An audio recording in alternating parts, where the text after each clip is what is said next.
It's the final countdown for Toyotathon at Team Toyota. Don't miss these final days to get our lowest prices of the year and biggest savings of the year on our entire selection of new Toyotas. Hurry in for the final days of Toyotathon at Team Toyota, I-12 at O'Neill.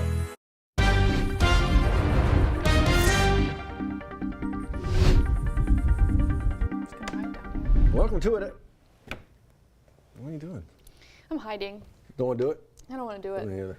Welcome to it, everybody. Let's do it anyway. Welcome to 9 News Now on a Monday morning here in South Louisiana. Stepping you through whatever's going on in your part of the world. We're going to talk about the traffic here in a quick minute because there is an issue. I wanted to talk to you, though. We actually just showed on the back end of the big show some belly flops. We did. At an NHL game. You just went. You were in Florida. I did. I went to my holidays. first. It was an NHL game. Yeah, an NHL game. Your first game. one. First one. What'd you think? Live. First one. Okay, it was very interesting. Yeah. But I tried watching it on TV Sure. before, and I was like, I can't. It's hard to see where the puck is. Oh no, that's absolutely true. I can't tell That's what's going on true. because you can't see where it is. I'm like, how did it go from that side to that side? I don't know. But it was easier to follow in person and way more interesting. I argue, and I've said this many, many times. I told my kids right before they went to see their first one, it was a Zydeco game. I said it is the most fun major sport to see live. I grew up around it, out in the Northeast and up north. Went to a bunch of games, and I profess it is the most fun, especially if you get some seats along the glass. It is nonstop. Did you see some swinging? No, we didn't see any fights break. I know. I see. That's something I learned recently, that they're allowed to do that to each other somehow. I don't know. They're allowed to penalty, but yeah. Well, the refs will just let them. Yeah, to a point until there's like crazy advantage. Right. Yeah. But you're talking about sitting by the glass. Yeah. Well, what I saw is that the puck would sometimes go over the glass. Yeah. Pay attention. That's scary. I know. Yeah, it's not like it's a soft puck. You get to catch it, and I think if you get it, you get to leave I'm with sure it. you get to keep it, especially if you catch it with your face. It's the least they can do. But also, whenever they get close, like the players get close to the glass, people are like, banging on the head. Boom, boom, It's boom, fun. Boom. So it was a lot of fun. You got a Zydeco game in your future now? I was thinking about that. I was like, wow, this is way more interesting than I thought. We should go to the Zydeco game. Absolutely. Check them out. There's games all the time, man. They run through, I think, April. So you got some time, but why wait? Here's the thing. Is it hockey weather? Actually, as we think about waking up this morning, I mean, it's chilly for South Louisiana. Hockey weather? No, it's South Louisiana. I'll tell you what, sometimes, yes, we get the cold weather, right? Yeah. And we're feeling chilly this morning. I wouldn't say it's hockey weather, but I mean, the ice. I will say, I was expecting it to be very cold. On the inside? In the inside. It was chilly, but I was expecting the tundra. Yeah. But it was fine. It was just some air conditioning. Yeah. But this morning, you're not going to need the air conditioning. I don't like the air conditioner. We all know that. We all know that. But this morning, it's chilly, and we also had a really beautiful sunrise this morning. This is our Sky 9 camera. It's pretty. This is facing the Children's Hospital. We have some really pretty colors out in the sky, a few clouds, some bright yellows, pinks, oranges, so that's really nice. But you will need the jacket and long sleeve this morning because it's chilly. Upper 40s for many places here in South Louisiana, 48 Baton Rouge, Gonzales, 46 Hammond, Bogalusa, and Macomb, 47 over in Slidell. But it's going to feel much different by the time we get into the afternoon. Cool by lunchtime into the mid-60s, but this afternoon we should reach the low 70s, so that's about 10 degrees warmer than yesterday. So today is when the warming trend kicks in. Why? Well, if we look at the water vapor, you see this clockwise motion. That's high pressure in the upper levels. When we have high pressure in the upper levels, we're not only dry, but also it's going to really warm us up. But because of the placement near the Gulf Coast, we're really going to see that, especially by tomorrow. By tomorrow and Wednesday, we're talking about upper 70s to low 80s, possibly getting into low 80s before Thursday, upper 70s until Friday, and then we get the drop off. And that's because, we're getting another strong cold front headed to South Louisiana. So with that cold front, it'll also bring the chill back, but it'll also prompt for some showers beginning by Thursday. Scattered to numerous showers and storms arriving by Friday and into the first part of the day on Saturday. Then we'll start to see things trending drier and also much cooler. So let's time it out. This is the European forecast model at 8 a.m. It's already starting to show some isolated showers headed that by Thursday and into Friday morning.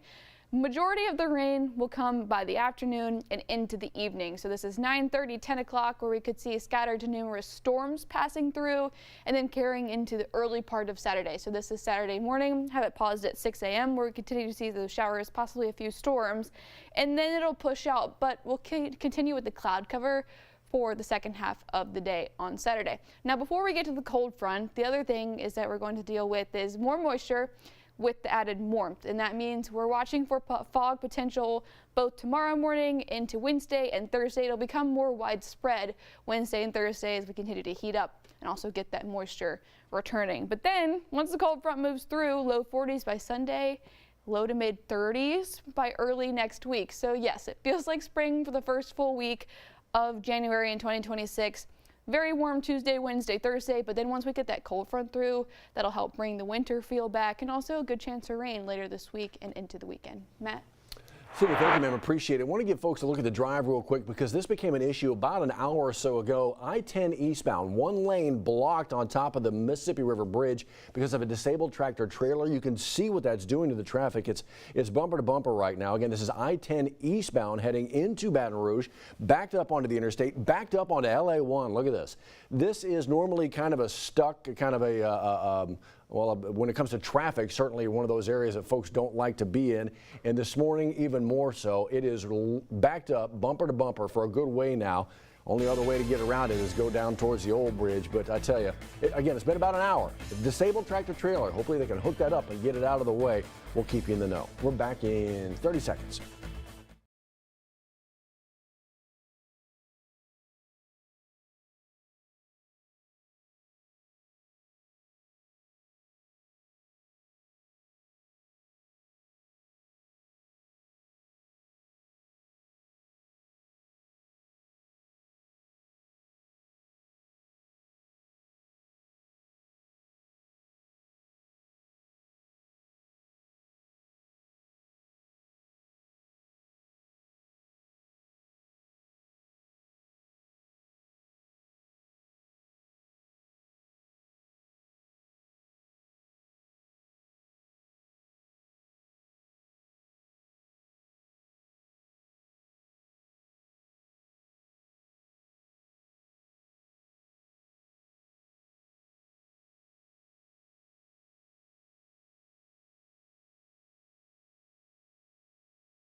(7:10) your time right now. Let's step you through a few things going on today, a few things that we're following for you, including breaking within the last hour. CNN reporting that there was a potential incident at the home of the Ohio home of Vice President J.D. Vance. Now, the Vance family was not there. The Vice President was not there, but we're told one person is in custody. Nobody got into the home, but apparently it's some damage possibly around the windows. Exactly what happened, was Vance specifically targeted, the family targeted? That's part of the ongoing investigation. Again, this just getting going, so obviously we'll keep you updated as the day moves along.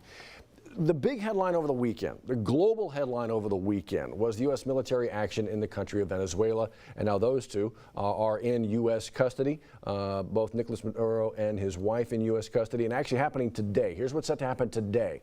Arraignment for those two.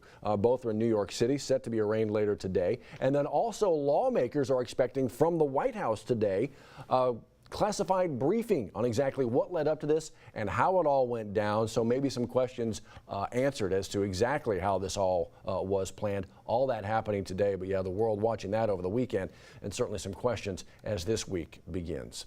So from that, let's get you back into Baton Rouge. A vacant apartment fire Sunday night. This is Dunmore Avenue. According to Baton Rouge Fire Department, it was a candle left by somebody who may have been unhoused, but staying there. A candle left unattended that tipped and started a fire. They were able to contain it to pretty much a single bedroom. But that's what they believe began this fire. Out in Ascension Parish, though, you had investigators say it was an unrestrained driver that was killed in a crash. This is Sunday morning. 25-year-old Jalen Davis, as we kind of push in here, crossed over the center line, ran into the back of a trailer. We're told he was transported from the scene but died at the hospital. That's the very latest there from State Police in Ascension Parish. This arrest has been made. Jackie Jackson, 29 years old, now facing attempted first-degree murder charges. Why? Authorities say he tried to rob somebody outside of the neighborhood snack house on Annette Street. So apparently, according to authorities, tried to rob somebody, started shooting. That victim then pulled out a gun of their own, started shooting, hit Jackson in the stomach. Again, arrested after being treated at the hospital. So that's going on. Want to let you know this is as well. Madison Allen has been missing for a couple years now out of Zachary. Well, right now there is a renewed effort to try and find her, figure out exactly what happened to her. A community activist group, Q, has put together some money, and you're going to see billboards. They've upped an award now, a reward now. So if you might be able to, if you know anything about what happened to her, can get investigators going in the right direction, you can always dial up Crime Stoppers with any information, the Zachary Police Department. But you may start to see some billboards out and about Madison Allen trying to find her. Again, yeah, missing for a couple years now. I want to make sure you know about this, an effort to help the family of a fallen Ascension Parish deputy. Donations still being accepted through Venmo. They had actually a big celebration for him over the weekend. Canebrake PLEMC. That's the handle to know on Venmo if you'd like to maybe continue to help out the family, because obviously still going through it. Was killed in a motorcycle crash back in November. If you'd like to help out, that's a great way to do that. Also, so you know, Matt Venezia was chatting about this morning. Tax season. Okay, we just got done with the holidays. Mardi Gras season is apparently already here. We had a parade just yesterday in the viewing area. Tax season, though. So there are changes to your taxes perhaps this year, from overtime to like tips, to what if you got winnings and losings if you're a big-time gambler, a small-time gambler. So Matt Venezia was going over all that this morning, some things to pay attention to. As you think about those taxes, you may start to file those as early as the end of this month. It is about that time. And still a little bit of time left to get your tree over to one of many Breck parks so they can mulch it up for you. Yep. There's no more curbside pickup in many places, so you got to load it up and take it out yourself. But you can still get this done in many Breck locations for the next, gosh, I guess week or so. And then they'll mulch it up and use it in some of their parks around the area. I've already chopped mine up, Sid. Have you? Yeah, I already chopped it up. I bet you that parking lot smells so good. It does. Are you allergic to like pine needles? Do you No, I love to sniff them. I love to sniff trees. I love to sniff them. You know what? I do too. Don't let time run out. These are the final days of Happy Honda Days at Team Honda. It's your last chance to make no payments for 90 days on every new Honda, plus get clearance pricing on select new Hondas. Hurry in now before time runs out at Team Honda on Seagan Lane.